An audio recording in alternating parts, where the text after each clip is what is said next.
So Plato said that there is a what he called the Demiurgos in Greek. That means a half-maker.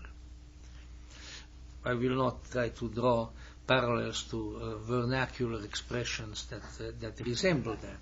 But let's say, and it's called a half-maker because the substance, the underlying reality, the light that is hidden in the darkness, that part he did not make. That came from elsewhere when he came. But he made the forms. So half of the reality within which we live, which is the form reality, the material reality, the lesser reality, that he made.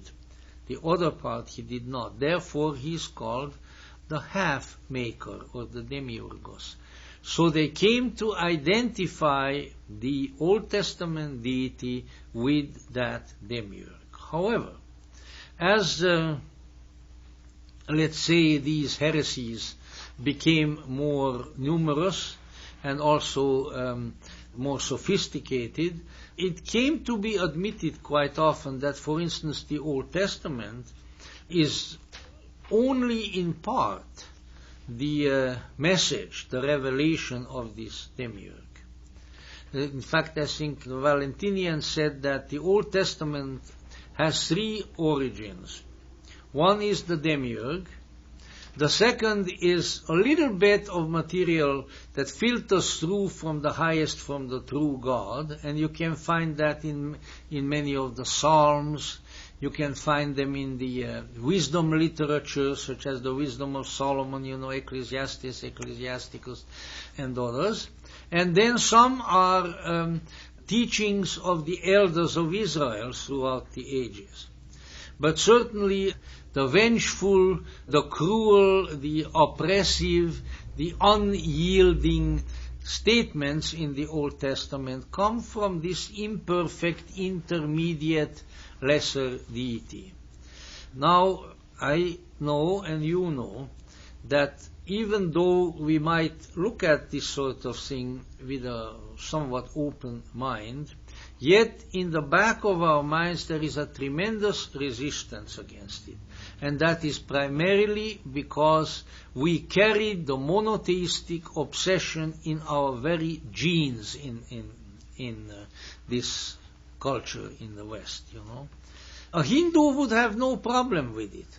He said, oh yes, that's maybe it's in our pantheon, maybe it's Prajapati, maybe it's, various others. Oh yeah, that's quite possible, because the multi-centeredness of the God image is part of the polytheistic picture.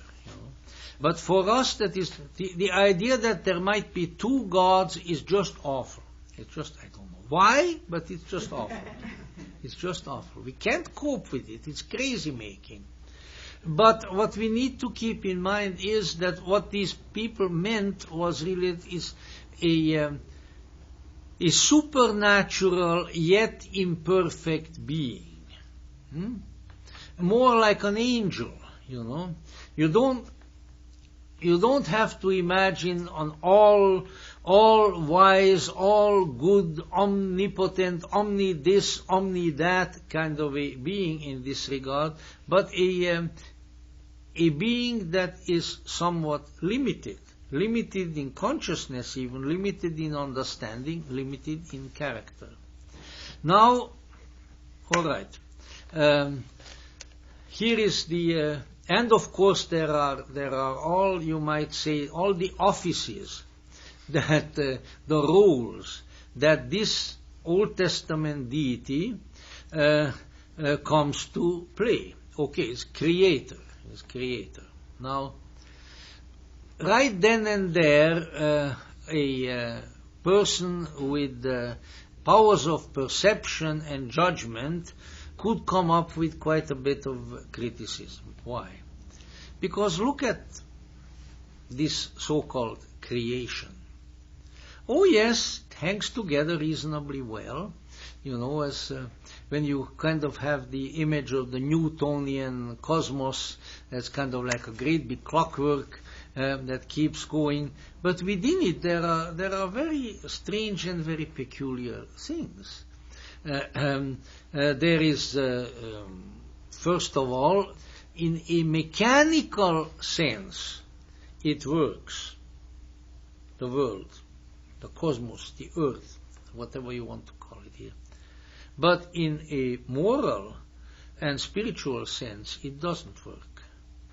Because it's filled with injustice, it is filled with suffering, it is filled with death, it is filled with all kinds of really terrible and off-putting things for which there is no real moral justification. And about all the religious world, of the monotheistic religious world, can say is that, well, that's the way it is. You better accept it, not worry about it. Well, of course that's the way it is. We know that. But I think an intelligent person also occasionally asks a question that sounds more or less like, why? Why? It's by no means unjustified. We apply it to all kinds of things. Why should it be that way? Now, of course, along come the Easternizers, who sort of pick and choose and take out of the other religions like Hinduism and Buddhism what suits their purposes usually, and never really the rest. And they say, oh, well, it's karma. You see, it's karma. And so they weave into this picture a situation wherein in the long run and over many lives and so forth, there is a kind of retributive system going on, which sometimes is based on the idea that I hit you over the head in this lifetime and you will hit me over the head in my next life. Then for a short time we are even, and then the balance will be upset again. Now, of course, I am jesting a bit, but that's par for the course, at least so I think. Now, all right. Once again, the question arises, if indeed there is such a thing as karma, and if indeed it works the way various people feel that it does work, the question arises, why? Why? And this, of course, is something that one should not approach, one should not question. But these peculiar people of old and throughout history, they did question it. And they said they would answer to the why by saying, the reason that these things are thus is because whatever consciousness put them together was not perfect either. These things were not designed and devised by a perfect God.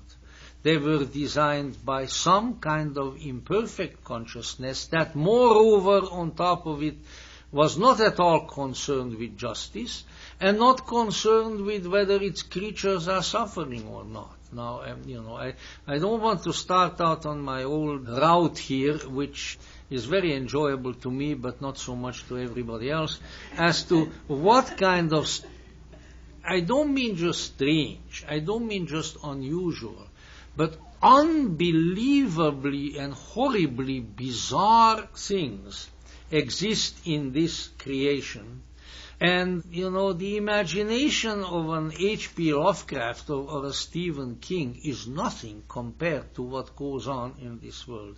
It goes on everywhere. It goes on the human level, goes on elsewhere. And if you look at where you would really not expect maybe something so horrible, look into the insect world, which has a greater variety of species and subspecies than any other kingdom of nature. And the things that go on in there and boggle the mind, Incredible, grotesque, horrible things. Of creatures that come along and lay their eggs into the living substance of an other creature, and the little ones happily hatch there and eat up while it is still alive, the other creature, and then go on their way. That's just one little manifestations, but there are many, many variations in the theme. As I say, Stephen King couldn't think of anything as horrible as what really goes on in this world. Now, all right, again, it's there. What are we going to do about it? Fortunately, we don't suffer that much from that, although we have our own sufferings. Or perhaps, have you ever been around where praying mantises are, you know? Well, a couple of years ago there was quite a proliferation of them in northern Arizona, where I went to visit for a little while there, and the mantises were all over the place. And here I looked at a funny looking mantis. It sort of looks bigger than the other. Well, it was the mantises mating, and the male's head was already eaten by the female. He didn't quite know it yet, and he still went on with his copulatory activities, but his head was not there. Now, I, of course, with my Hungarian sense of humor or whatever, I said, oh, well, this is not the first or the last time that a man lost his head over a woman. But really, all jest aside, I mean, these things are weird. If anybody designed this, it's not just intelligent design. It is devilishly cruel design. That's what it is. You see? That's what it is. All of these and many other factors indicate that the traditional notion of a good and wise and just deity, having designed or created, I don't care which one we use, this material universe and ourselves in it, does not make any sense. But the possible notion that this is an intermediate being that we are dealing with here, and that there is something that is good. The Greeks called it the good. There is something that is wise. There is something that is true. Beyond this creation, and even perhaps its creator, or at least its half-creator. That, I think, makes a certain amount of sense. And so when we find all throughout history the mystics, those who communed with a benign and a good deity, and so forth, then we can be assured that they appear to have made contact with a reality of a superior nature. Not this flawed reality here, but the reality of a superior nature. Now then, when we come to that, then we begin to see that the problem is with the kind of God that our culture came to believe in. A God image that is extremely imperfect, that is either immoral or amoral, that is seemingly without compassion, and that therefore is, let's say, very questionable and very off-putting to an individual who has himself or herself intelligence, consciousness, an innate morality, and looks at all of these things and will consider them very, very unfortunate and very reprehensible. So who is the God whom Christopher Hitchens and others are attacking? It is that particular God image. It is not the true God of the mystics, but it is the imperfect designer and creator of the lesser worlds. This is how, at least this is how the ancient visionaries who communed with these things have put it. So the notion of denying the existence of consciousness in and beyond creation because of the imperfections of creation is not quite right either. So saying that there is nothing here or nothing beyond is, let's say, contrary to ultimately to the data of experience. I think in one of the Psalms, maybe that's one of those Psalms that originates in a better place, the saying is made, saith the fool, dixit incipiens in corde suo, saith the fool in his heart, there is no God, Well, that is why it is foolishness to say that there is nothing there. If anything, there is too much there. There is all kinds of consciousness. There are all kinds of forces. And beyond these forces, there is something good. There is something true. There is something real. And there is an element, a fragment, a spark of that ultimate being, so these alternative mystical traditions say, in us. That is why we are able to conceive of it. That is why we are able to relate ourselves to it. That is why we are able to reach out toward it in prayer and meditation, in magic and in various ways, because deeply within us there is something that knows. Not just believes, but knows. See, this is the difference. That's why so much of what became conventional mainstream spirituality in our culture is based on belief. The euphemism for is faith. If all of our politicians, oh yeah, I'm a man of faith, or woman of faith, whatever the case may be, and that faith is belief, Well, belief is not the same as knowing. You can believe all kinds of things, and then you'll find out that they're not true. Right? But that there is a capacity within us to know, and that capacity exists because of a kinship in essence between the deepest self within ourselves and that ultimate consciousness from whence, according to the seers and the sages, we have come. And this creates an abiding possibility of connection between us, bypassing even the powers of this Demiurge who governs the world, shall we say. It's interesting to note, for instance, elements of this are present, especially in the New Testament, because it really takes, I think, very much of a brainwashed, either a brainwashed or a brainless person, not to perceive in the New Testament that the overall message of the New Testament and of the founder of the Christian religion, of Jesus, is very, very different from that Old Testament deity. Very, very different. Mercy, kindness, forgiveness, brotherhood and sisterhood, the underlying fraternity of the humans, these are the principles that are taught in the New Testament. There is no proof that the reference of Jesus to the Father is to the Old Testament deity. That is an assumption that was foisted on us, later on. Oh, this might interest some of you.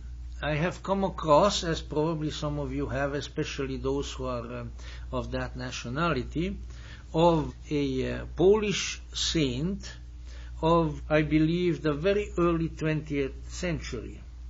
And that's Maria Faustina Kozłowska.